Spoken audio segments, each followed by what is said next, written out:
Hey everyone, I finished watching the next VR Troopers episode, the virtual V-6. The V-6 refers to this, special engine this guy developed, and, I don't think they say V-6 often in this episode. Kinda wonder why they use that as the title. I feel like they could have come up with a better title than this. Anyway, whatever. Plot summary. At the newspaper, Caitlin literally bumps into this, scientist dude, Ulysses Poindexter. And it's kind of funny that they gave him, like, a stereotypical nerd name like Poindexter. They also gave him glasses with scotch tape holding it together, and a bow tie. They gave him a lot of, stereotypical nerd traits, but he doesn't really act like a nerd or look like a nerd, other than the glasses and the bow tie.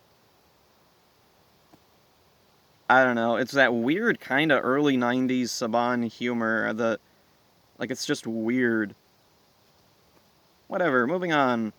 He's developed I want to say carbon neutral engine, but he says it runs on pollution. So I'm thinking it, uh, it runs on its own exhaust or something.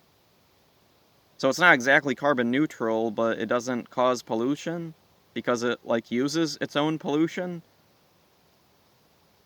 Anyway, it's an intriguing idea. I'd be really fascinated to know how something like that, works. Hello, bee. Okay, it flew away. There was a bee flying around here for some reason. I don't know what it wanted. Okay, anyway, back to the thing. Let's see.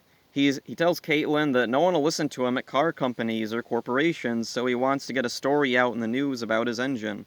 So Caitlin tells him she wants to show the plans to someone who knows about engines, and if they think it's for real, she'll do an article. So then he hands her a floppy disk, and they don't know, but off in the distance there's a disguised Skug spying on them.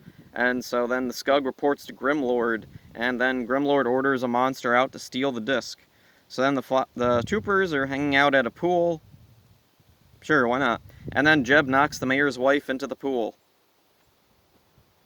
Moving on. It doesn't. This whole scene is completely pointless. And let's see. Oh yeah, we don't see this. We see them going to Hart's lab, and one of the flying drones is watching them and reporting back to Grimlord, and he says, "Grimlord, they left the dojo." Okay, so after the pool, they went to the dojo? They weren't in a big hurry to get this floppy disk to Hart, were they? I don't know, it's a weird thing I noticed. So anyway, it's also weird that, the scene at the pool, it feels like this should have been at the beginning. But then they realized, oh wait, Caitlin has to be at the newspaper to get the floppy disk from Poindexter, so I don't know, I guess they figured move it here because here is the only place where that scene makes any sense. I feel like they could have just cut the scene entirely. I don't know, maybe they had it shot already and they didn't have enough Japanese footage as they thought to pad out the episode or something. I don't know, whatever. At the, blah. Okay, so they get to Hart's lab, and JB builds Poindexter's engine in virtual reality and test drives it.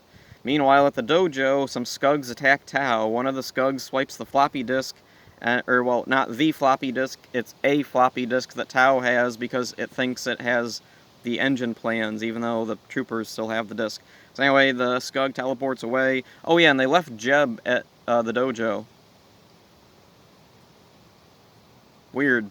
I don't know why they just leave Jeb around. Like, they leave him at Hart's lab, or now they just leave him at the dojo. Like, I guess they're places that they're gonna go back to, so whatever. Anyway, let's see. Caitlin and Ryan head back to the dojo, and for some reason, they keep the autocorrect keeps changing Tao to 2. Dumb. Tao is a word in English, whatever. He tells him about the Skugs that attacked earlier, and then Jeb tells him that they stole the floppy disk.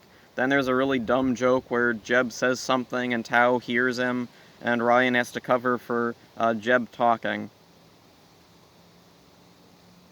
Alright. It doesn't go anywhere. I'm really glad in Season 2 when they just drop the hiding Jeb can talk thing from Tao, because it gets really irritating.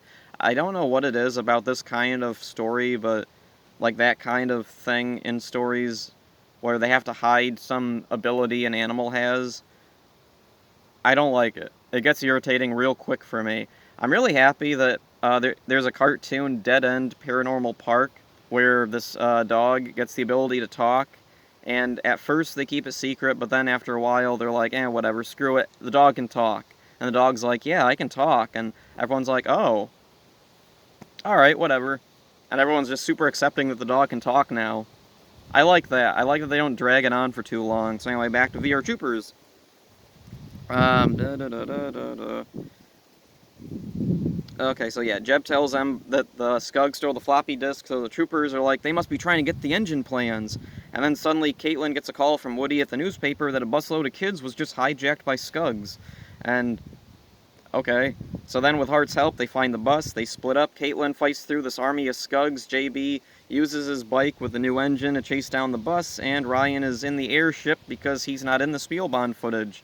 And they couldn't shoot some original footage of him fighting Skugs or going to the battle grid or anything, I guess, so whatever. Anyway, JB catches up with the bus, but it's empty. Then he's attacked by the new monster, Drillbot. He fights Drillbot, the Skugs steal the bike with the engine, Caitlin finds the kids, takes them to safety. JB gets the bike back, then returns to fighting Drillbot. He defeats Drillbot, Ryan defeats the airborne enemies, and the engine is safe. And at the newspaper, Poindexter thanks Caitlin for the article, and agrees to go on a date with her. The end. The ending was really rushed. There's just a lot of stuff going on that, I don't know, I don't feel like it all connects as well as it usually does in VR Troopers. Usually in VR Troopers they find some clever way around splitting up the troopers, but not here. Ryan is just gone, Caitlin is just, like, called away to a completely separate incident. I don't know why Skugs were hijacking the bus. Like, apparently when they got, when the Grimlord couldn't get the plans to the engine, he decided to destroy the bike because it's all he could think of at the moment, I guess. He's back to not having very good plans. The episode's decent, okay.